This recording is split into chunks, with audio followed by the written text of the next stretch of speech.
Na druhém stupni nám naše třídní dovolila, že druhý den... On to je napsané jako retarda, za to já nemůžu.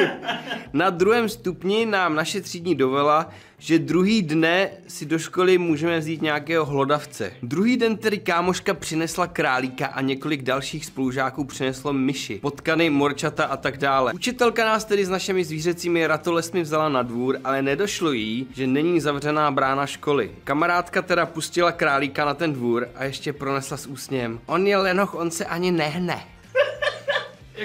A jen to dořekla a králík byl v prdeli. Šli jsme za ním, ale on běžel do silnice a co se stalo, no jasně, že ho zajelo auto.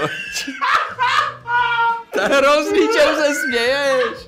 Až nás doběhla kamarádka, kouká na toho zajetýho králíka a jen dodala: a je na sračku.